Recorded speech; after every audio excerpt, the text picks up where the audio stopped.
Let's talk about that feeling. You know exactly the one I'm talking about. That burning self-consciousness where you're just convinced every single person is staring at you, judging your every move. It's this super common anxiety, and today we are going to get right into the psychology behind it. I want you to think back for a second. Come on, really think. Remember that one awkward comment you made at a party? Or that time you completely tripped in public? It probably makes you cringe just thinking about it. Well, I've got some good news. Nobody else remembers. And in this explainer, we're going to find out why you're the only one who does. So to really get this feeling, let's start with a little story. It's a scene I think pretty much all of us can relate to. Okay, picture this. You're just walking down the street, minding your own business, feeling totally fine. And then, out of nowhere, you trip on a little rock. It's a tiny stumble. You catch yourself right away, but in that split second, it feels like the whole world just screeched to a halt.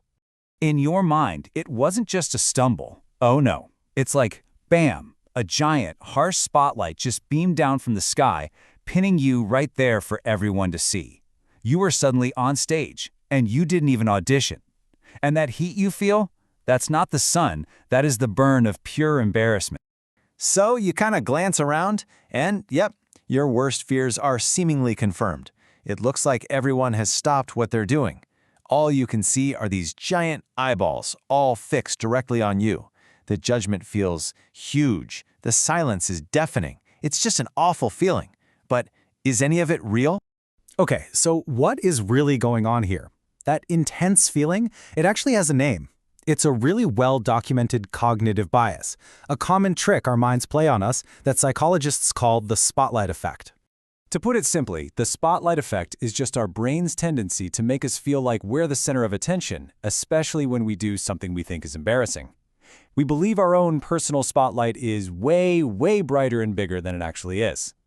And hey, this isn't just a feeling, it's backed by science. In a classic study, researchers had students wear a kind of embarrassing t-shirt and then walk into a room full of their peers. Afterward, those students guessed that about 50% of the people in the room noticed their shirt. And the reality? It was only about 25%. They consistently overestimated how much attention they got by double. So here's the absolute crucial point. This intense feeling of being watched is a powerful illusion. I mean, it feels incredibly real, but it's a fiction created entirely inside our own heads. Let's break down what we think is happening versus what's actually happening. From our point of view, right, our internal monologue is just screaming, "Oh my God, everyone saw that. They think I'm such a klutz. They're analyzing everything." But the reality for literally everyone else is completely different. Their internal monologue is all about them. Did I remember to send that email? I really hope no one notices this stain on my shirt. What am I going to have for lunch? And this brings us to the big reveal. Remember our person on the street?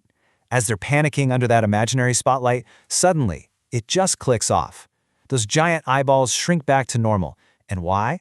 Because they were never really looking in the first place. The honest truth is people are just way too consumed with their own lives, their own insecurities, and their own internal spotlights to pay that much attention to yours.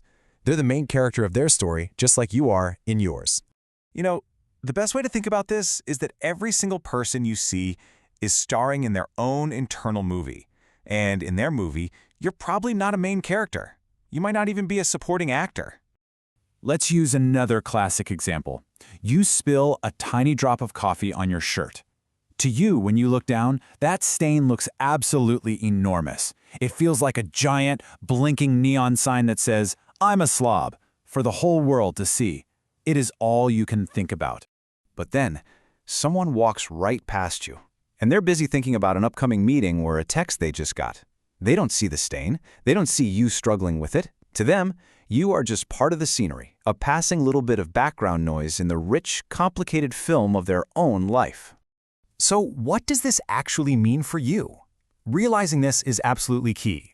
In almost everyone else's story, you're a background character, a passing stranger, a super brief, totally forgettable moment. And that's not a bad thing. In fact, it's the total opposite.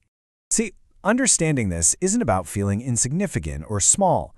It's about understanding that this relative invisibility, it grants you a profound, amazing sense of freedom. When you finally step out of that imaginary spotlight, you stop wasting all this energy on how you think you're being perceived. It means you can ask that stupid question in a meeting. You can try a new hobby you know you're going to be bad at, or you can wear that bold outfit. You can just be more present and a whole lot more forgiving of your own small mistakes. So, the next time you stumble, or say something awkward, or spill that coffee, just remember, the spotlight is imaginary, and the audience, well, they're all busy starring in their own shows. The real question is, what are you going to do with all your newfound freedom? Thanks for exploring this with me today.